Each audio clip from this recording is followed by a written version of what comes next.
pada hari ini saya ingin menyampaikan ayat yang lain lagi. Di dalam Roma pasal yang ke-9, Paulus sedang mengungkapkan perasaan sedihnya karena orang-orang sebangsanya dalam hal ini adalah bangsa Yahudi, mereka tidak percaya kepada Yesus sebagai juru selamat dan Tuhan. Di dalam ayat 1-3, aku mengatakan kebenaran dalam Kristus, aku tidak berdusta, suara hatiku turut bersaksi dalam Roh Kudus bahwa aku sangat berduka cita dan selalu bersedih hati. Bahkan aku mau terkutuk dan terpisah dari Kristus demi saudara-saudaraku kaum sebangsaku secara jasmani. Jadi ini menunjukkan bahwa Paulus memang sangat sedih karena ketidakpercayaan kaum sebangsanya. Selanjutnya Paulus mengungkapkan apa yang menjadi alasan kesedihannya di dalam ayat yang keempat. Sebab mereka adalah orang Israel. Mereka telah diangkat menjadi anak. Mereka telah menerima kemuliaan dan perjanjian-perjanjian dan hukum Taurat dan ibadah dan janji-janji. Lalu ayat yang kelima, mereka adalah keturunan bapa-bapa leluhur yang menurunkan Mesias dalam keadaannya sebagai manusia yang ada di atas segala sesuatu. Dia adalah Allah yang harus dipuji sampai selama-lamanya. Jadi terlihat di dalam ayat yang kelima ini,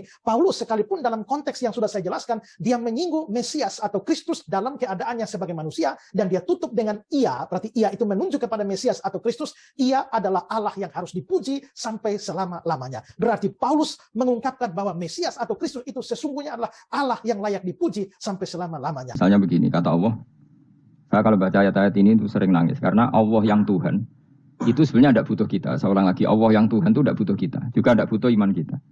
Tapi Allah ingin hambanya itu berakal, ya, karena agama itu likaumi yakilun, sehingga berpikirnya benar. Misalnya gini kata Allah, enggak apa-apa, kamu menuhankan selain saya itu tidak apa-apa, kata Allah. Enggak apa-apa, Yesus kamu katakan Tuhan, enggak apa-apa. Kamu katakan batu Tuhan, enggak apa-apa. Tapi tolong prosedur, ya, prosedur atau persyaratan menjadi Tuhan itu kamu lengkapi, yaitu punya prestasi menciptakan langit dan bumi. Kalau tidak semua surun semen, kata Allah, sementing urun. Gitu. Jadi sebetulnya itu kan rasional. Misalnya enggak apa-apa, kamu merasa jadi presiden atau gubernur atau jadi wali atau jadi apa. Yang penting prosedurnya dipenuhi. Kita sudah mendengarkan bagaimana penjelasan dari Pendeta Ezra Soru. Sampai detik ini, konsep ketuhanan di dalam Kristenan itu belum selesai. Apakah benar Yesus ini adalah Tuhan atau dipertuhankan oleh manusia? Jadi, kalau ayat yang ditunjukkan oleh Pendeta Ezra Soru itu tidak bisa menjadi bukti bahwa Yesus itu adalah Tuhan, karena itu adalah ucapan Paulus, bukan ucapan Yesus. Sedangkan Paulus dan Yesus itu tidak hidup satu zaman. Yesus tidak pernah menyebutkan dirinya itu adalah Tuhan, tapi Yesus menyebut dirinya itu utusan untuk kaum Bani Israel. Aku hanya diutus kepada domba-domba yang tersesat dari kaum Bani Israel. Lalu bagaimana yang benarnya? Apakah Yesus ini benar Tuhan atau dipertuhankan oleh manusia? Kita akan mendengarkan bagaimana penjelasan dari Gus Baha, logika iman. Jadi kepada teman-teman di sini jangan kemana-mana dulu, silahkan nonton sampai selesai agar kita tidak gagal paham. Tapi sebelum kita lanjutkan, silahkan dukung channel ini dengan cara tekan tombol subscribe-nya, bunyikan tanda loncengnya, dan silahkan dibagikan videonya. Selamat menyaksikan. Jadi di antara mukjizat Quran itu kamalul bayinah. Kalau memberi penjelasan itu sempurna. Sehingga ulama mengatakan imanul muqallid, imannya orang-orang yang asal ikut kiai, asal ikut guru, asal ikut buku, itu mukhtalaf alaih.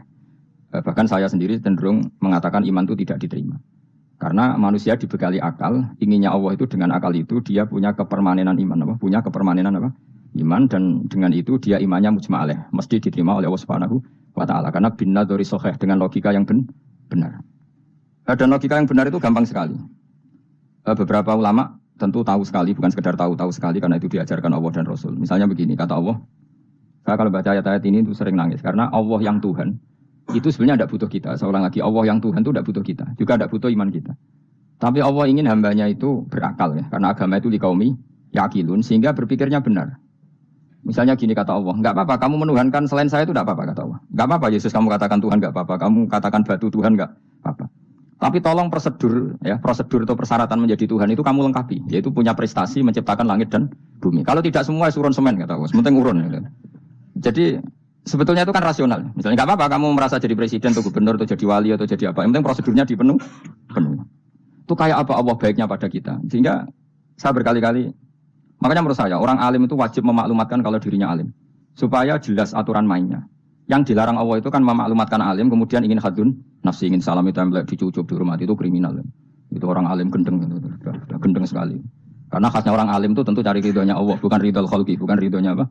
Makhluk. Makhluk itu lah ada siapa-siapa. Dan kita harus baku seperti itu. Kenapa kalau orang alim nggak memaklumatkan kealimannya itu dikatakan salah? Karena fungsi orang alim adalah membawa bayinat, membawa ayat-ayat Allah, bukan kepentingan apa? Pribadi. Makanya Rasulullah nanti dukung ngendikan idza zuharatil fitanu wal bid'u falyudhiril alim ilmahu wa illa fa'alaihi la'natullah wal malaikati wan nasi ajmain. Jika zaman akhir banyak bid'ah, banyak kebodohan, maka orang alim wajib menampakkan kealimannya. Jika tidak, maka dia mal'un, dilaknati langit dan bumi.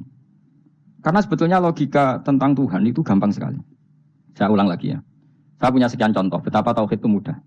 Jadi kalau ada orang bilang ikhlas itu angel, ya dia sendiri goblok karena nggak tahu logika nopo. Ikhlas itu justru gampang. Misalnya kamu ngamal demi manusia itu umurnya hanya berapa coba? Kan pasti mati. Lalu kalau dia mati tidak berkutik, bagaimana Anda bersandar sama seseorang yang mati dan tidak berkutik? Sama-sama bersandar sama zat sing al-hayyul qayyum, sama zat yang abadi. Kamu latih terus akal kamu. Alhamdulillah kita sudah mendengarkan bagaimana penjelasan dari Gus Baha ini. Jadi buat teman-teman di sini, kalau pendeta Esra Suruh mengatakan bahwa Yesus itu adalah Tuhan, kemudian menunjukkan buktinya ucapan dari Paulus, ini nggak bisa dijadikan sebagai bukti. Jadi kalau kita uji Alkitab ini, di mana Alkitab ini banyak sekali ayat-ayatnya yang bertentangan dengan ilmu pengetahuan. Ayatnya bertentangan dengan sains, teknologi, meteorologi. Bahkan tidak setuju dengan ilmu modern, bertentangan secara ilmu pengetahuan. Jadi Alkitab ini tidak sepakat dengan ilmu pengetahuan. Ini kan nggak mungkin. Alkitab ini menjadi pedoman bagi kehidupan orang Kristen. Ini adalah kitab suci.